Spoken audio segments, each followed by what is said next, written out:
Seraphim17 once again, introducing you to my Halo 4 Legendary Difficulty video walkthrough.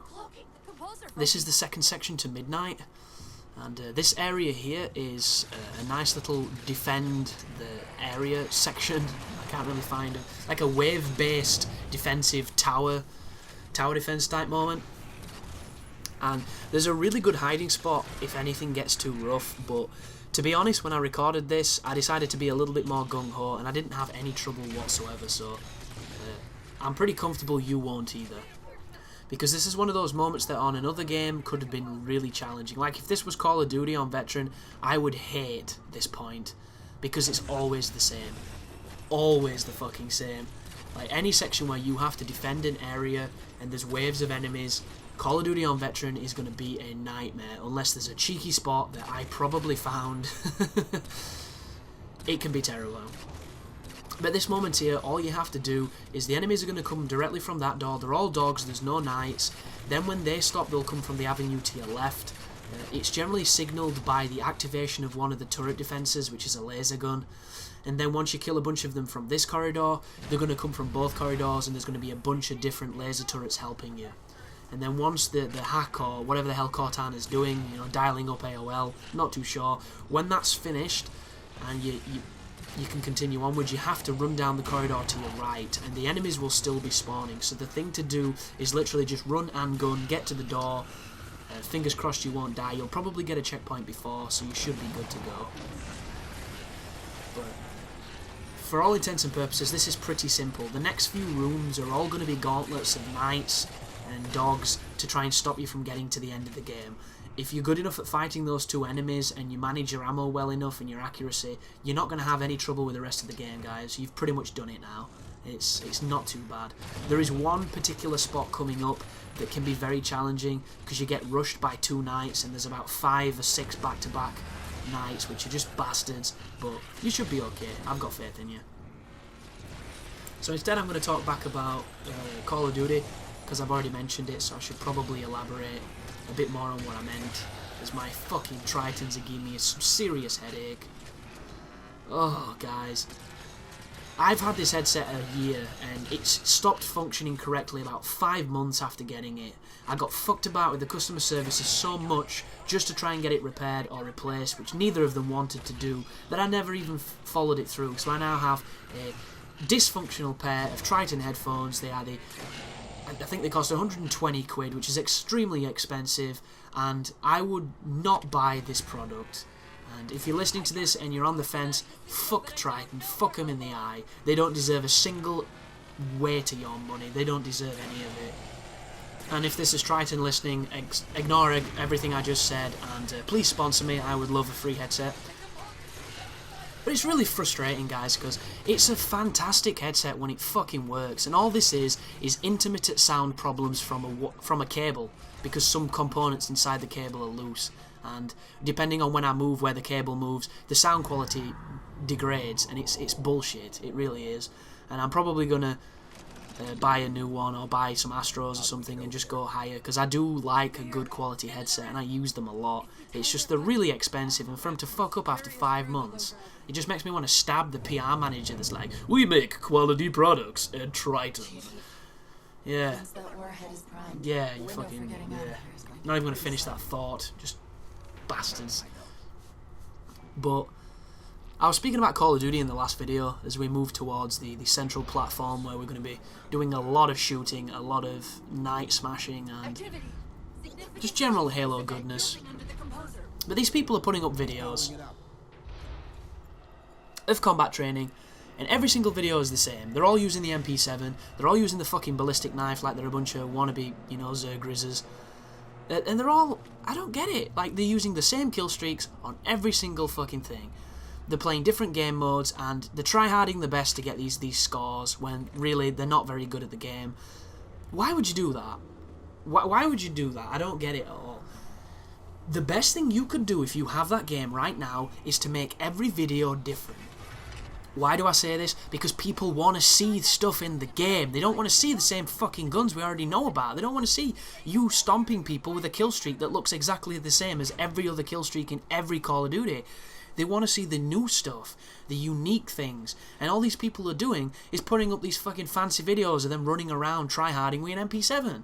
Anybody can do that, guys. Come on. Pick different classes, different weapons, show us things, show us the new stuff. We don't care that you want to get 200 kills and a domination against a bunch of bots that don't have the fucking collective to fill a smarty.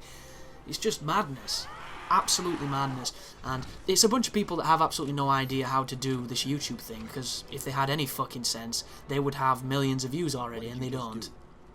A lot of it is because of exposure. Exposure is very difficult, and every time you search Black Ops 2 in the search things, you only get 2 or 3 subscribers in the search engines, and each one of them is showing you Black Ops content, Modern Warfare 3 content, and just milking the fucking Black Ops 2 name, because they're all a bunch of dairy farmers, every single one of them. But I just don't understand having access to this game and not showing the new stuff. Like, you could put up a video showing menus and people would still be excited. Because I got a hard-on earlier just seeing that you can change the difficulty in zombies. Like, I saw custom options in combat trainings for the games, and I don't know how deep it is, I don't know how structured you're going to be able to make the things, but it's an improvement over the previous thing. And what does this guy decide to show you? Stomping bots in the equivalent of what looks like a chopper gunner. It's like, thanks a lot, dude. Thank you so much. 5 minutes of you shooting bots or shooting red circles. Terrific piece of content. But what can you do? So this section here, each of these platforms is pretty much mirrored. You go onto a stage, you move into the belly of the area like this. There's a bunch of dogs, couple of the knights, couple of the binary rifle guys, and then you... Yeah, be especially careful for the binary rifle guys. If they hit you, you're dead. It's such a powerful weapon, it really is. But if you see somebody who has that weapon, make sure you pick it up and use it to your advantage, because it's going to help you out. Also, in the first 2 areas, I believe there is a refill on the incinerator rifle, so you want to use that too, because after that I don't believe you get any more, but there is a couple of enemies that drop it that you can get some refills from, and you might as well use it while you have it to save yourself some ammunition and save yourself some stress. But this Call of Duty thing, it really baffles me, guys, because I want to go to the midnight launch, but because all my friends have kind of moved house and gone to different places, it's extremely difficult to do it. Aside from walking there and walking back, and I'm incredibly lazy at this moment in time, because it's a 30-minute walk that's completely uphill, and anybody who has asthma and has ever walked pretty fast, because I'm a speed walker, I can't do the slow walk bullshit. I'm not the dude in the supermarket who doesn't realise there's 7 guys behind him and he's slowly pushing a trolley like a fucking retard. I am not that guy. I walk with a purpose, and doing that for 30 minutes uphill is difficult. So I'm probably going to get the game the day it comes out, because I can't get it early. A, because I don't have enough influence, and B, because I don't have a modded Xbox. So I'm at exactly. Chris Waddle, Scortio. I'm just talking nonsense and creating my own language that's something in between Zoidberg and a rapid stutter. But I'm at a disadvantage. Be careful here, guys. You get this checkpoint, you immediately get attacked by dogs, and there will be knights across this area. You're going to do rooms just like this, where you press a button, it activates a light bridge, and there's a bunch of dudes on the other side. The very final one, which I think is the 3rd one, is the one with all the knights and the most difficult. All the other ones are pretty simple, so I'm going to continue talking bullshit until we get to the difficult one. But I'm already at a disadvantage with Black Ops 2. Mainly because there's people probably already working on content as we speak, because they get it earlier, because they have a lot more influence. So getting my guide up first is ridiculous. There's no way I can do it.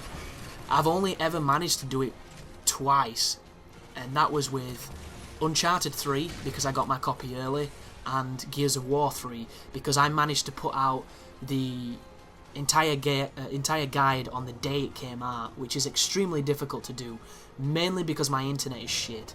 If my internet wasn't shit, it'd be easy. Well, I'm just lying there. It wouldn't be easy, because, you know, you pretty much go insane when you spend as much time talking to yourself as I do making these fucking guides. But if I can do it and I can persevere and push through it, the only thing that lets me down is my internet, and there's no way I'm going to get Black Ops 2 up quick enough. There's just no way. So I have to then make it the best Black Ops 2 guide out there. And the problem that faces me with is There's no addendums to Black Ops. There really isn't. Look at Dishonored. I had several different penalties when I made that guide. Several different achievements that you can strive for, and that guide is now thriving because of how useful it is at getting each of those different things. And a lot of the achievement whores and the trophy whores who need, you know, a good guide to efficiently not waste their time, it's perfect for them, and that's the reason it's doing well. You can't make something like that for Black Ops because it's just not how it works. The only draw and the only allure to that kind of guide is if that game is hard. And I've already read a post on a forum that it's the easiest Call of Duty to date. And I'm sorry folks, but Modern Warfare 3 was really easy. Modern Warfare 2 was really easy. Black Ops had a couple of tough moments, but for the most, was pretty easy. Compared to things like Call of Duty 4, Call of Duty 2, World at War, those games were much harder. So if Black Ops 2 is easier than Black Ops, it's probably not going to do much for me, because Modern Warfare 3 was a simple game, and thus the guide failed. Fans of my channel and fans of, you know, what I'm trying to build watched it regardless because they enjoy the content, but for the most, nobody needed that guide. And it's always this like proof of purchase moment where you think to yourself, what's the point? And the only reason that even happens is because I'm a small channel. If I was a big channel, I wouldn't need to ask myself what's the point, but there's always the niggling thought in the back of your head that you should be focusing on things that are getting views. And right now, the things that get views for me is Dark Souls. Dark Souls is doing a lot of work for me, but I do not want to be, you know, Epic Name Bro. I don't want to be a challenge that is pretty much shackled to Dark Souls, because that's the stuff he's known for, that's the stuff that does best for him, and that's the stuff, you know, people want to watch. And the one thing I always said when I started this YouTube stuff is I would put the stuff that I want to watch, and that's exactly what I will do, but, you know, limiting yourself and not limiting yourself are equal footing in essence, because you will lose a core crowd regardless of the choice that you make, so you've just got to be, you know, happy in what you're doing and just keep on soldiering on, which is pretty much the mentality that I have. And I'm hoping that this guide does pretty well. I'm hoping I can get this guide up, because this copyright stuff is fucking stupid. And it makes no sense, because all I'm doing here is advertising this game. I am marketing this for Microsoft for free, and they want to restrict me from doing that, even though there's a million other people doing it and making money from it, so yeah, thanks a bunch.